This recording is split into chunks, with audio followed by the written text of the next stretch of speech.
منورہ کے یہودی جو کہ بہت مال و دولت والے لوگ تھے، تو اس مال و دولت کے گھمنڈ میں آ کر وہ اس خام خیالی میں مبتلا تھے کہ اگر ہم حق پر نہ ہوتے تو ہمیں اتنی دولت اور اتنا پیسہ، جائیداد، پراپرٹی ہمیں کیسے مل جاتی۔ اس سے پتہ چلا وہ کہتے ہیں ہم حق پر ہیں، ہم حق پر ہیں اس لیے تو ہمارے پاس اتنا پیسہ ہے اور دنیا کا ساز و سامان ہے۔ تو اللہ تعالیٰ نے ان آیات میں ان کو جواب دیا کہ یہ جتنی بھی دنیا کی چیزیں ہیں یہ صرف دنیا کے لیے، دنیا میں فائدہ اٹھانے کا سامان ہے۔ مختصر سی اور عارضی زندگی کے اندر یہ مختصر سا سامان ہے۔ کتنی دیر تک تم اس کو استعمال کر لو گے؟ 80 سال، 100 سال، 150 سال، جبکہ اس امت کی عمریں تو 100 سے بھی کم ہے۔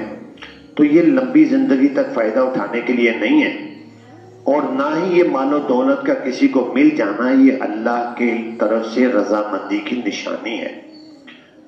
ورنہ اللہ تعالیٰ کی طرف سے رضامندی کی نشانی اگر مال و دولت ہوتا تو دنیا میں اکثریت انبیاء کرام کی غریب ہوئی ہے۔ خود حضرت صلی اللہ علیہ وسلم کی فقر و فاقہ کی زندگی آپ کے سامنے ہے۔ امی عائشہ صدیقہ رضی اللہ عنہ فرماتی ہیں کہ 2 مہینے تک سالن پکانے کے لیے ہمارے گھر میں کوئی چیز نہیں ہوتی تھی۔ ایک مٹھی آٹا نہیں ہوتا تھا کہ ایک روٹی بن جائے۔ فرمایا ہم 2 سیاہ چیزیں کھا پی کر گزارا کرتے تھے، یعنی کالی کھجور اور کالا پانی، ان کو کھا کر ہم، تو فقر و فاقہ کی زندگی ہے۔ تو یہ اللہ تعالیٰ کے ناراض ہونے کی نشانی تھوڑی ہے کہ اللہ ناراض ہے کہ اللہ تعالیٰ نے دنیاوی لحاظ سے کسی کو تنگ کر رکھا ہے۔ نہیں، اللہ تعالیٰ فرما رہے ہیں کان کھول کر سن لو، اللہ کے راضی ہونے کی نشانی ایمان اور نیک اعمال ہے۔ چاہے وہ مال و دولت کے لحاظ سے غریب ہے یا امیر ہے، یہ ایسا بھی ہو سکتا ہے کہ کوئی آدمی مال و دولت والا ہے لیکن وہ اللہ کا نیک بندہ ہے، ایسے بھی ہے۔ بس شرط یہ ہے کہ وہ مال و دولت کی محبت میں اتنا مغن، اتنا زیادہ اپنے آپ کو محو نہ کر لے کہ جو ہے حدیں عبور کر دے اور اللہ تعالیٰ کو ناراضگی والے کام شروع کر دے، ایسے نہ کرے۔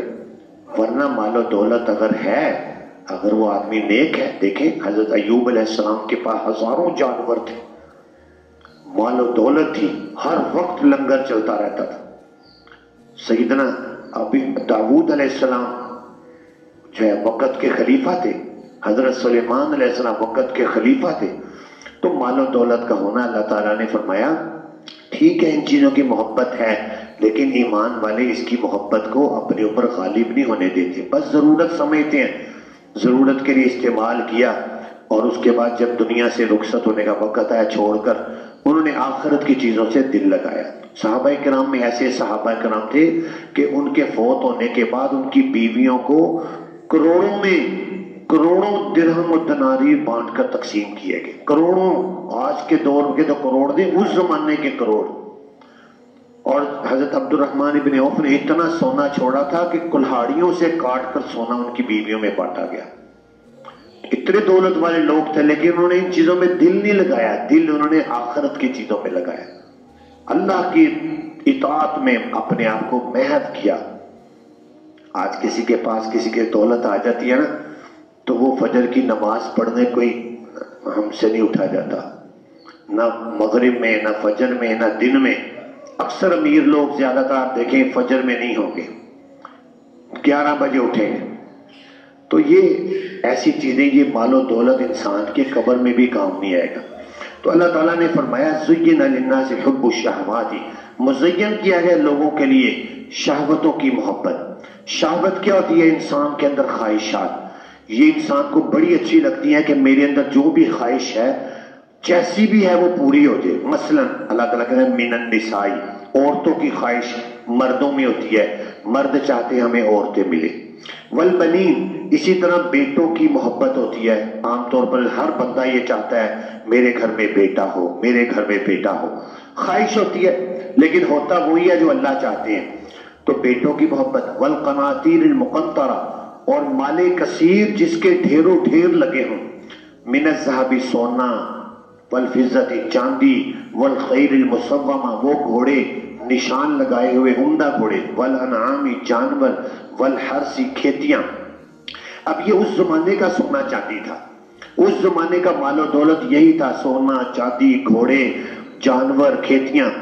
آج کے دور کے تو ہو رہے ہیں، لیکن انہیں کو اسی پر ان کو قیاس کر لو۔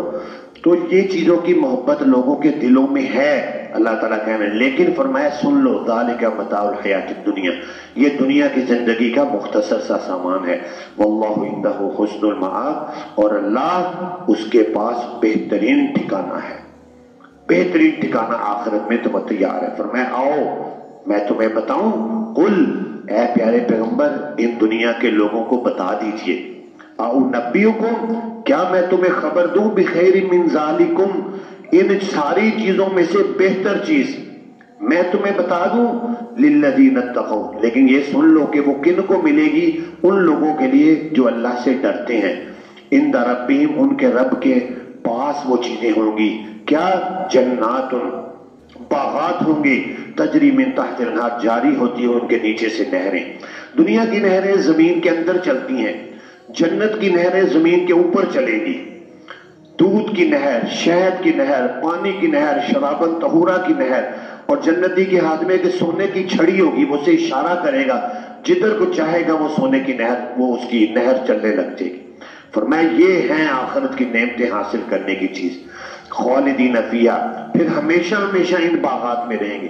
دنیا میں جتنی بھی کسی کے پاس کوٹھی ہے، 3 کنال کی کوٹھی ہے، 5 کنال کی کوٹھی ہے، آخر کار ایک نہ ایک دن اس کو خیر آباد کہہ کر وہ چھوٹے سے قبر کے گھر میں جا کر سو جائے، ایک نہ ایک دن چھوڑتا ہے، لیکن فرمایا یاد رکھو دنیا کی نعمتوں میں ہمیشہ رہنا ہوگا۔